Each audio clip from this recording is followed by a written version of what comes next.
Komal's kitchen and ब्लॉग्समध्ये आज तुमचं खूप खूप स्वागत आहे। तर आज मी तुमच्यासाठी घेऊन आलेले आहे एकदम सिंपल अँड टेस्टी टोमॅटोची चटणी। तर आता आपण रेसिपीला स्टार्ट करू। तर त्यासाठी मी घेतलेले आहे 3 टोमॅटो, 2 कांदे, हा गूळ आहे आणि इथे मी भाजून शेंगादाणे घेतलेले आहे। तर त्याचा कूट करून घेणार आहे आणि फ्रेश कोथिंबीर।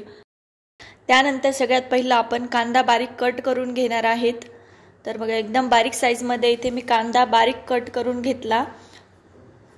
त्यानंतर आपल्याला टोमॅटो सुद्धा बारीकच कट करून घ्यायचा आहे, पण सगळ्यात पहिलं टोमॅटोच्या ज्या बिया असतात त्या काढून घ्यायच्या। त्यानंतर टोमॅटो सुद्धा बारीक कट करून घ्यायचा।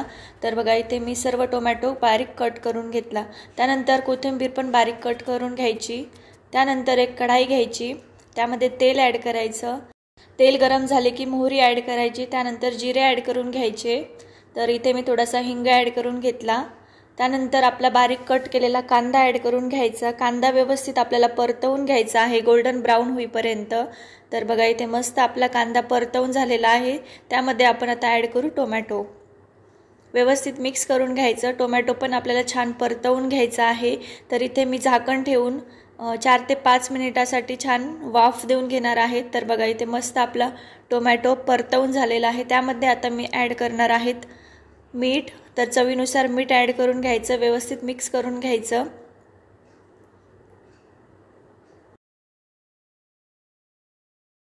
त्यानंतर मी ॲड करणार आहे ड्राय मसाले। त्यामध्ये मी घेतलेले आहे फक्त हळदी पावडर आणि लाल तिखट।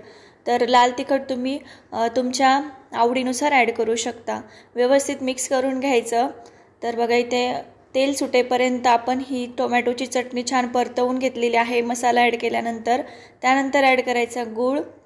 तर गूळ हा मी एकदम बारीक करून घेतलेला होता, तो ॲड करून घेतला।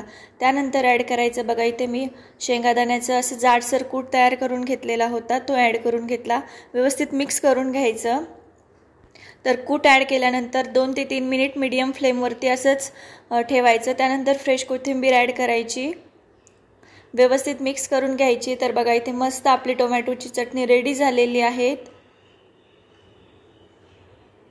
तर तुम्ही एकदा नक्की ट्राय करून बघा, एकदम सिंपल आणि टेस्टी होते। तर त्यानंतर मी कोथिंबीर ॲड करून घेतली आणि बघा इथे मस्त आपली टोमॅटोची चटणी रेडी झालेली आहे। रेसिपी आवडली असेल तर चॅनलला नक्की सबस्क्राइब करा आणि व्हिडिओला एक लाईक नक्की करा।